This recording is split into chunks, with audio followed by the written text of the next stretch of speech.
Salut tout le monde, je suis ravie de vous retrouver dans un nouveau vlog.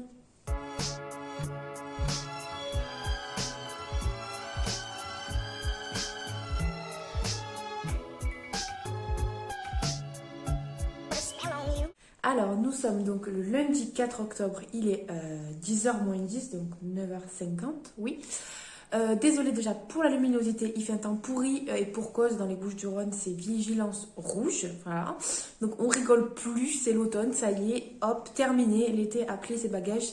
Bon, on n'en a pas vraiment eu, mais bon, bref, on n'est pas là pour parler de la météo. Pourquoi je fais ce vlog après 2 mois d'absence, hein, voilà. J'avais plus trop d'inspiration, je savais plus trop quoi faire et je me suis dit en fait le vlog c'est le format avec lequel je me sens le plus à l'aise et du coup cette semaine je pense que je vais avoir pas mal de temps pour lire et je me suis fait un petit programme de lecture un peu spécial autour d'un thème en fait. Ou disons d'une maison d'édition. Du coup, on commence dans le vif du sujet. Je vais vous présenter donc ce que je lis en ce moment et aussi mes prochaines lectures que vous verrez dans ce vlog. Je lis donc Trahison de Lilja Sigurdardóttir qui a été élu donc meilleur polar islandais, j'allais dire 1919, bien sûr, non, 2019. Je le lis dans le cadre du prix du meilleur polar point qui est donc début 2022 et je vous rappelle donc pour ce prix nous devons lire une sélection de polars et nous devons voter ensuite finalement pour celui qu'on aura préféré. J'en avais abandonné un, donc le Henry Chang, Chinatown Beat. J'en avais lu un autre que j'avais beaucoup aimé, il s'agissait de Mauvaise graine de Nicolas Jaillet qui était un peu barré. Et là c'est mon troisième de la sélection, il y en a 11 donc je suis pas trop sortie de l'auberge. Je le lis en lecture commune avec Caroline Caro du compte Insta Caro Livre et de la chaîne YouTube je crois Miss Caro Livre.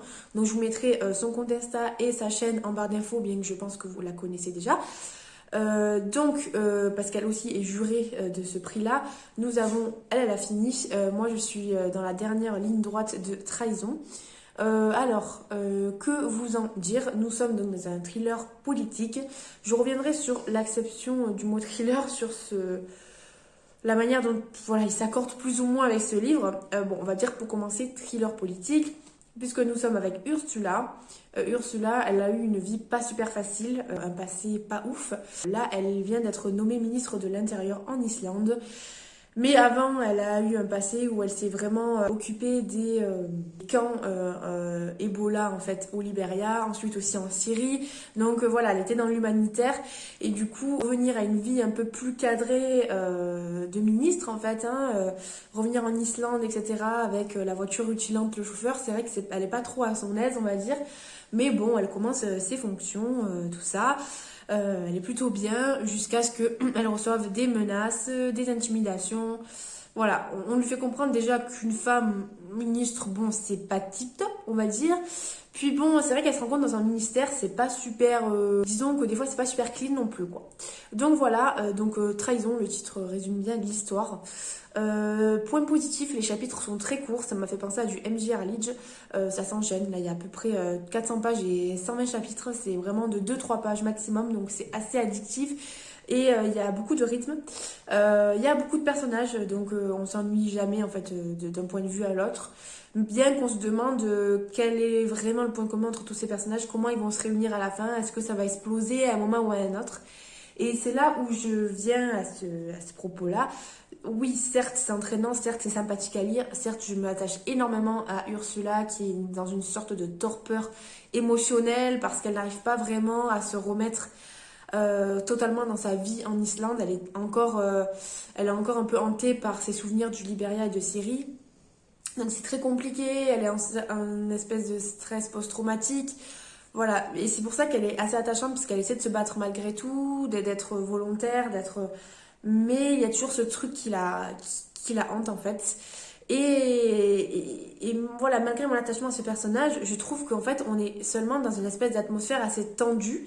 Il n'y a pas vraiment d'explosion, il n'y a pas vraiment, en fait on est dans un truc de menace, d'intimidation. On ne sait pas trop où on en est et on ne sait pas à quel moment le mot thriller va prendre tout son sens en fait. Parce que pour moi un thriller, il se passe quelque chose de concret. Il y a un meurtre, une agression, un viol... Ici, il y a une enquête qui est réouverte pour sur une enquête de viol qu'un policier aurait commis sur une adolescente et la ministre est particulièrement impliquée dans cette réouverture d'affaires. Mais pour autant, c'est un cold case. Enfin voilà, ça n'a pas trop de rapport en fait avec la ministre en soi. Donc en fait, oui, c'est un truc autour de la politique, mais je dirais pas thriller. Je dirais, comme Caro aussi l'a fait remarquer, roman noir. Roman noir autour de la politique, une femme au pouvoir qui dénonce aussi les comportements misogynes, qui dénonce tout ça, les abus de pouvoir, etc. Mais pour moi, on ne rentre pas dans le thriller et c'est pour ça que je me pose des questions sur la présence de ce roman dans cette sélection parce que pour moi, ce n'est pas un polar ni un thriller, c'est à la limite un roman noir où pour l'instant, il n'y a rien qui se passe en fait de concret. Je veux dire, il n'y a pas de sang, il n'y a pas de meurtre, il n'y a pas un événement concret, traumatisant, il n'y a pas une tension hyper... oui, c'est un peu tendu, mais il n'y a pas une tension anxiogène. Enfin, pour moi, c'est pas un thriller, quoi. Donc, c'est vrai que je me pose des questions, mais bon, c'est quand même sympathique à lire, hein. Du coup, en fait, pourquoi je fais ce vlog aussi? Parce qu'après la lecture de ce livre-là, que je vais je vais probablement finir aujourd'hui, j'ai envie de m'avancer dans la lecture des prix, des points que j'ai reçus. Il m'en reste ici, j'en ai 5 qui me restent à lire. Il en reste 3 aussi qui ne me sont pas encore parvenus. Sur Instagram, je vous ai fait voter, j'ai mis un sondage pour savoir lesquels je lisais ce mois-ci, puisque je vais en lire 2 autres. Il y avait notamment donc la trilogie de K, donc Y, de Serge Quadrupani, donc toujours d'édition Point évidemment. Ici, on va suivre un banquier qui disparaît et du coup, il a plein d'informations un peu compromettantes en fait sur un député notamment, Hezbollah et le service secret italien. Donc, ça va être un peu une course-poursuite pour essayer de le retrouver et de retrouver la vidéo un peu compromettante.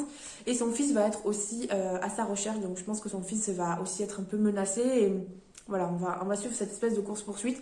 Il n'a pas de super bons échos pour le moment. Voilà, donc celui-là, vous n'avez pas voté pour lui. Il y a donc Norland de Jérôme Leroy. Celui-là, ça va être une jeune fille qui fait partie des rescapés d'un massacre qui a ensanglanté la paisible Norland. Donc ça va être inspiré, je pense, du massacre sur l'île de Norvège. Je ne me rappelle plus exactement le nom, mais je pense que vous voyez ce que je veux dire. Et du coup, voilà, ça va être un peu le témoignage de cette rescapée, je pense.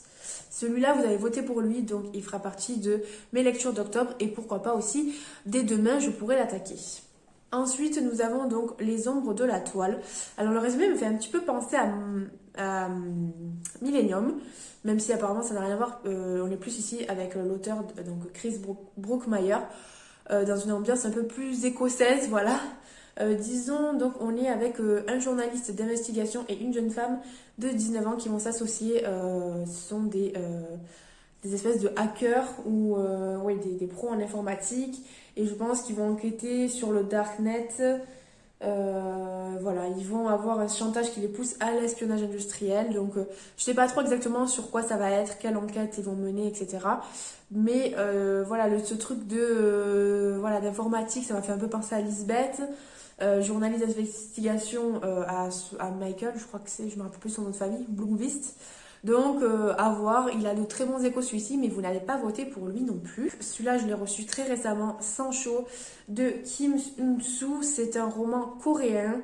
Et celui-là, il me fait vraiment très peur parce qu'il me fait penser à Chinatown Beat. Nous sommes en 1993, donc à Busan, grand port de Corée du Sud. Voilà, on va parler beaucoup de la mafia de Busan. On va suivre donc Hui-soo, homme de main pour la mafia de Busan. Et je pense que ça va être une focalisation assez interne. Et on va suivre un peu sa vie. Et il va devoir, je pense, tuer des gens, j'imagine, voilà, ou se confronter à son gang, je ne sais pas trop. Mais il est gros et en plus, les romans de mafia, je vous l'ai dit, j'aime pas du tout ça, quoi. Donc celui-là, c'est peut-être une erreur de ma part, mais je l'ai pas présenté au sondage parce que je le repousse le plus possible, en fait. Voilà. Et donc, le dernier, Le goût du rouge à lèvres de ma mère, de Gabriel Massa. Celui-là, vous avez voté aussi pour lui, donc je le lirai avec le Norland. Il est un peu plus gros, par contre. Il fait 500 pages. Ouais, ça me fait un peu peur, mais bon. Donc, en fait, nous sommes ici avec Cyrus. Il va enquêter sur le meurtre de sa mère, qui était une proxénète notoire. Donc, il va revenir enquêter. Donc, ça va être une espèce de cold case que lui-même réouvre alors qu'il n'est pas flic, hein. Et il va un peu s'infiltrer dans l'ancien milieu de sa mère. Mais entre-temps, il est devenu aveugle, donc c'est vrai que ça me donne vraiment envie de le découvrir. Celui-ci a de très bons échos. J'ai vu parmi les membres du jury que beaucoup, avec les ombres de la toile, l'avaient mis en pole position pour le vote final. Donc c'est vrai qu'il me donne quand même assez envie. Donc en fait, c'est les deux qui me donnent le plus envie que je veux lire.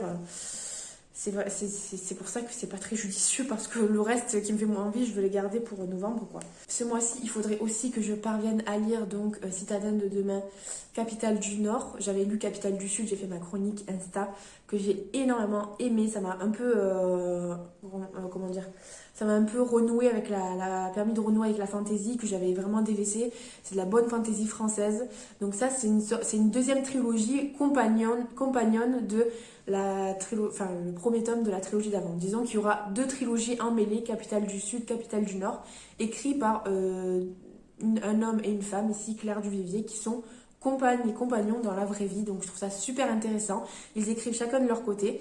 Et ici, donc on va suivre la Capitale du Nord. Moi, j'ai déjà adoré Capitale du Sud, donc je me languis de lire celui-ci. Donc c'est aux éditions Aux Forges Vulcain. J'avais reçu aussi en septembre de Albin Michel, donc L'Aube américaine, qui est une sorte d'histoire sur deux immigrés grecs qui arrivent, je crois, à New York. Donc il n'a pas eu de super critique, c'est pour ça que j'arrive pas trop à le sortir. C'est de Émilie Papatheodorou, donc aux éditions Albin Michel, et L'amour partant de crise de Daniel Acrien aussi, que j'ai reçu, qui parle de plusieurs femmes en Allemagne. Il y a plusieurs thématiques, donc ça va tourner autour du féminisme, hein, vous vous en doutez. Donc voilà, ces services presse-là à lire. J'ai aussi Darktown de Thomas Mullen. Bon, celui-là, il a quelques années et les éditions, donc Rivage me l'avait gentiment envoyé, mais il faut quand même que je le lise. Il me fait beaucoup envie, mais je pense que ça sera pour le mois prochain. En lecture perso, un qui me fait vraiment envie, c'est Trauma de Eric Axelsson, de la suite de Persona, dont je vous ai énormément parlé. Qui a vraiment la suite directe parce que Persona s'arrête sur une espèce d'énorme cliffhanger, donc Trauma, voilà. Je me suis lancé un défi personnel de finir cette trilogie, donc ensuite la Catharsis, et aussi de finir la trilogie Millennium. Il me reste les deux gros livres, tome 2, tome 3, de Stieg Larsson, avant la fin de l'année. Voilà, mais je ne pense que c'est tout simplement pas possible. Donc on verra bien si j'y arrive, mais au moins en octobre, pouvoir avancer sur celui-là, ça serait bien, pour pouvoir ensuite en novembre lire Catharsis. Ça serait plutôt chouette. On se retrouve plus tard dans la journée si j'ai fini Trahison, ou demain. Bisous. Nous nous retrouvons le même jour, mais il est 21h. Donc je vous ai dit que je vous retrouverai. Désolée, je n'ai que ce décor-là. Donc pourquoi je vous retrouve? Deux choses. J'ai terminé aujourd'hui Trahison de Lilja Sigurdardóttir, dont je vous parlais tout à l'heure, qui fait partie donc de la sélection du prix du meilleur. Je vais pas m'en sortir, du prix du meilleur polar point, on va dire, du coup je l'ai fini et je vais pas vous en dire grand chose parce que par rapport à tout à l'heure, mon avis n'a pas changé. Pour moi, l'acception thriller polar ne va pas du tout avec ce livre, que j'ai pas compris en fait vraiment ce qu'il faisait dans cette sélection. Il n'y a rien pour moi de polar ou de thriller, c'est beaucoup de romans noirs. Une ambiance politique, avec une femme au pouvoir, avec de multiples trahisons. En fait, c'est vrai que le titre est très bien choisi parce qu'on sent, on voit tout ce que la trahison peut avoir comme conséquence, des trahisons que parfois on ne soupçonne pas, de personnes qui sont super proches, qui sont insoupçonnables en fait, et on voit les multiples facettes que peuvent revêtir les trahisons, et ça c'est intéressant. C'est intéressant, un roman sur la trahison politique, la trahison maritale et autres. Voilà, les abus de pouvoir, les espèces de magouilles cheloues en fait au sein du pouvoir, que ce soit la police ou le ministère. Ça, j'ai trouvé ça très intéressant, j'ai trouvé ça très bien fait. Il y a plusieurs personnages, on comprend un peu le lien au fur et à mesure. Donc oui, j'ai passé un bon moment, oui, j'ai trouvé ça agréable et sympathique, mais pour autant, je ne pense pas voter pour celui-ci parce que je m'attendais vraiment à quelque chose de plus piquant, quelque chose qui explose. Et on a une scène finale, ouais, enfin, voilà quoi, il n'y a rien de fou. En 3 pages, je pense que c'est réglé. Donc, en fait, un peu déçue par le final, un peu déçue par ce que j'attendais. Mes attentes étaient peut-être pas du tout adaptées à ce livre. mais ça reste un bon polar, enfin non pas polar du coup, mais un bon roman noir politique si ça vous intéresse, avec l'ambiance islandaise, la neige, voilà, ça c'est quand même bien fait, on sent cette atmosphère un peu voilà, atypique de ce qui est les romans, de ce que peuvent être les romans noirs nordiques. Donc ça j'ai bien aimé, j'ai aimé voilà un peu voyager. C'est vrai que ça a été efficace à ce niveau-là, mais pour autant je ne le retiendrai pas et je ne pense pas voter pour lui dans la sélection de l'année prochaine. Voilà. Je voulais aussi vous parler séries, puisqu'en ce moment je bouffe énormément de séries, parce que c'est vraiment mon petit plaisir. J'arrive à coupler lecture et série, donc c'est vraiment mes deux passions. Et donc dernièrement nous avons vu avec mon chéri Octobre, qui est sur Netflix, en anglais The Chestnut Man. Voilà, qui est l'adaptation du roman de Soren Sveistrup qui est sorti, je crois, l'année dernière ou l'année d'avant, il y a 2 ans peut-être. Moi, je l'ai lu l'année dernière, qui est un des meilleurs thrillers avec serial killer selon moi. Ça se passe au Danemark, à Copenhague, avec un couple de flics tellement atypique. Ils sont cabossés tous les deux, ils ont un peu leur trauma. Et je trouve que voilà, la série a super bien adapté. Je sais qu'il y en a qui sont pas d'accord avec moi, qui ont trouvé que c'était assez aseptisé, qu'il n'y avait pas forcément ce côté très nordique, que c'était très américanisé. Certes, c'est vrai que dans le thriller, Soren Sveistrup utilise quand même des ressorts un peu américains. C'est vrai que ça va plus vite que dans un polar nordique typique, mais pour moi ça fonctionne, ça marche, on est quand même bien dans l'ambiance.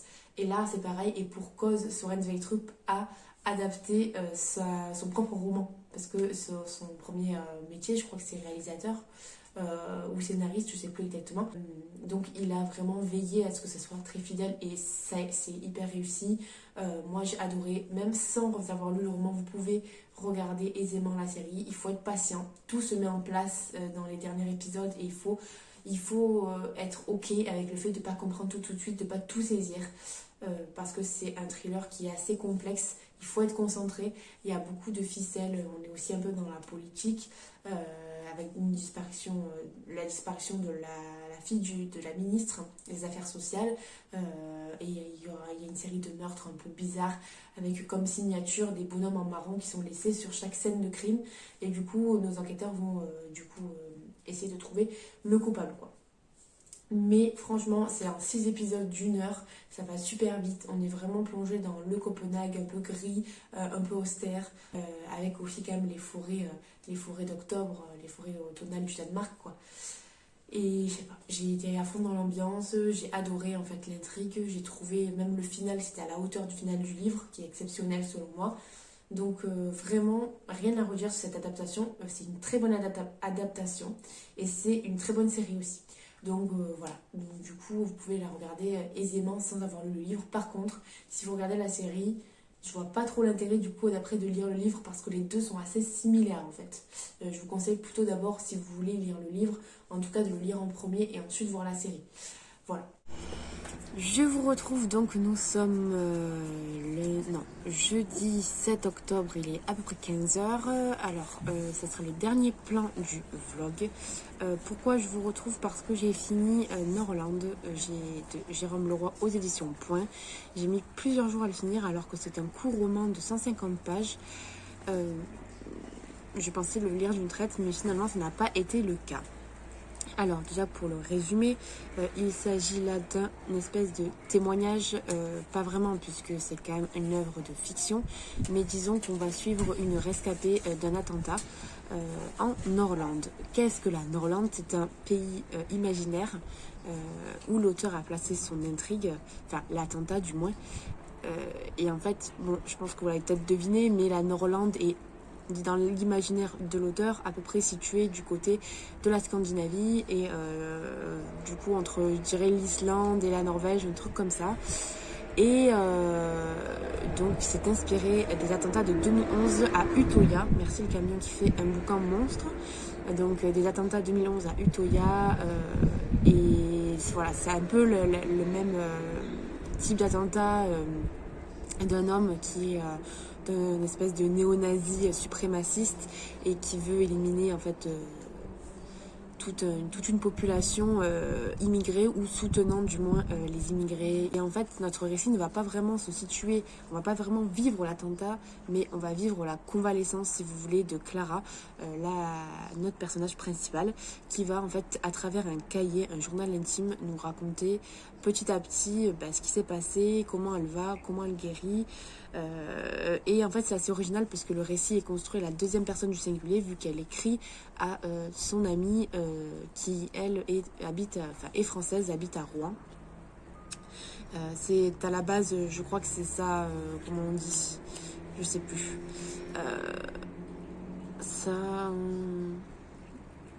Je sais plus, bref. C'est un récit assez poignant, bouleversant, dans ces moments où justement on nous raconte l'attentat, où on nous raconte aussi, enfin c'est ça qui m'a le plus touchée, l'introspection avec elle, comment elle est traumatisée à mort de son accident, comment elle se sent coupable en fait d'être en vie et coupable d'autres choses, je vous laisserai découvrir. Les sentiments de culpabilité toujours omniprésents, le soutien des proches, mais le fait qu'elle reste dans un mutisme en fait.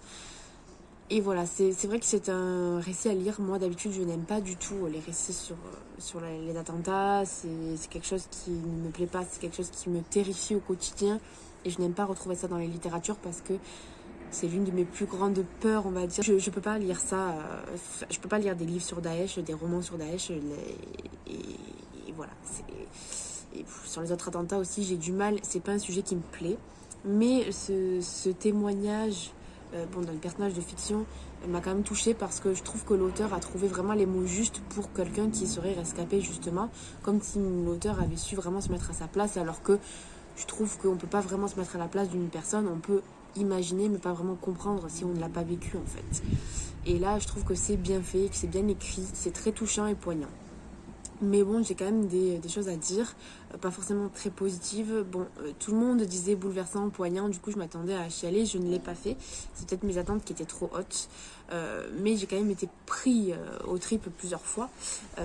Cependant, même s'il fait 150 pages, j'ai trouvé quand même des longueurs parce qu'il y a des passages où on nous explique bien la politique, le fait que il y a quand même des tensions et des partis un peu extrémistes qui naissent et qui ont de plus en plus de voix, donc on sent la tension monter en fait, mais beaucoup c'était quand même intéressant, mais je trouve que ça plombait un peu le récit par moments. Voilà, j'ai trouvé que c'était des longueurs et c'est dommage pour un court récit en fait, tout simplement. De plus, comme mes compagnons qui sont aussi dans le prix du meilleur polar point, je m'interroge, ce n'est pas un thriller, ce n'est pas un polar. Ça n'a rien à voir, concrètement. Vraiment, moi ça m'a fait penser, même si je ne l'ai pas lu, mais à un récit comme le Lambeau de Philippe Lançon en fait. Moi voilà, j'aurais mis dans une collection blanche, voilà, tout simplement parce que ça reste quand même le témoignage fictif d'une personne qui est rescapée d'un attentat. Donc il n'y a pas d'enquête, de suspense. Non, on lit un journal intime d'une jeune femme qui est traumatisée. Donc ce n'est pas du tout... oui, certes, un attentat, donc c'est assez noir et tout ça, certes. Mais je vois pas ce qu'il fait dans cette sélection, ni dans cette collection noire, policier, quoi. Donc honnêtement, dans les 4 livres que j'ai lus des éditions Point, je ne voterai pas pour celui-ci, parce que pour moi, il n'est pas du tout polar. Ça ne peut pas être le prix du meilleur polar. C'est pas le meilleur polar point, ce n'est pas un polar. Après, voilà, je suis pas la seule à le dire, donc j'ai pas la science infuse, mais bon, je pense que on est tous un peu interloqués. Donc dans les 4 prix du meilleur polar point que j'ai lus, je pense que pour l'instant ma préférence va à Mauvaise Graine de Nicolas Jaillet, que vraiment j'ai aimé lire, je me suis régalée, j'ai rigolé, même s'il partait un peu dans le what the fuck à la fin. Pour autant, ce n'est pas un coup de cœur et je serais déçue de voter pour celui-ci parce que ça serait un peu à défaut d'avoir un meilleur livre lu, quoi. Donc je sais pas si vous voyez ce que je veux dire, mais c'est vrai que ouais, ok, il était bien, il était sympa à lire, je me suis bidonnée. Il était un peu décalé, donc ça serait marrant qu'il ait le prix, mais bon, j'ai pas été ça n'a pas été flamboyant non plus, j'ai pas été sur le cucu. Je m'attends vraiment à lire pour moi un coup de cœur et à élire un coup de cœur, en fait ça me ferait plaisir, mais là c'est pas vraiment le cas, donc on verra. Donc, je vous avais dit pour le vlog que j'allais lire ensuite un autre point pour avancer dans le prix. Là, j'en ai reçu 8, j'en ai lu 4, donc j'ai la moitié. Je lirai le goût du rouge à lèvres de ma mère plus tard dans le mois, mais là, j'ai envie de couper. Et je crois aux signes. Et hier, il y a ma copine Katia du compte Insta Encore un livre, je pense que vous connaissez, qui m'a dit qu'il y aurait une rencontre sur Zoom le dimanche 17 octobre. Je vous mettrai le lien où vous pouvez vous inscrire. Enfin, du coup, le profil Instagram, c'est Vlil, je sais pas si ça se dit comme ça, où il y a le post avec la rencontre avec Luca Di Fulvio et dans le post, il y a le lien Google Form pour vous inscrire s'il y a encore de la place, du moins. Donc, je me suis inscrite à cette rencontre, mais je me suis dit, bon, c'est peut-être basé autour de son dernier livre, donc ça serait bien que tu l'aies lu avant, ça serait pertinent. Donc du coup, pour pouvoir aussi lui poser des questions, ou voilà, s'il en parle, etc. Je pense pas que ce soit basé qu'autour de son livre, mais voilà. Et je crois aux signes, et comme c'est un service presse que je dois lire, et que je savais que j'allais finir Norland assez tôt, je me suis dit, mais qu'est-ce que je vais lire après? J'ai pas envie d'enchaîner direct avec un point. Et je me suis dit, mais si, je lisais Luca Di Fulvio, mais en même temps, c'est un pavé, tout ça. Et là, qu'elle m'a envoyé un message, dit, il faut croire aux signes, il faut croire au destin, et je crois au destin. Et du coup, je vais lire, je pense, dès demain, Mama Roma de Luca Di Fulvio. Ici, j'ai l'épreuve non corrigée, mais quand même une belle couverture. Je ne vais pas lire le résumé, je ne veux pas savoir de quoi ça parle. Non, c'est aux éditions Slatkin et compagnie. Voilà, je ne veux pas savoir de quoi ça parle, je veux me plonger dedans et retrouver l'écriture d'un auteur chouchou, doudou, tout ce que vous voulez. Donc vraiment, cette semaine, ça va être ça. Du coup, je vais clôturer le vlog ici parce que le prochain vlog sera autour de ma lecture et j'aurai des choses à dire, je pense, sur ce petit bébé qui fait 700 pages. Donc, je vais vous laisser ici. J'espère que vous, ça va. La prochaine vidéo sera soit la suite de ce vlog avec le Luca Di Fulvio, soit, je pense, peut-être plus un book haul parce que je vais recevoir pas mal de bouquins et j'ai assez craqué mon slip. Donc, voilà. Ce sera en fonction. Dans tous les cas, j'essaie de vous retrouver bientôt et je vous dis à plus tard.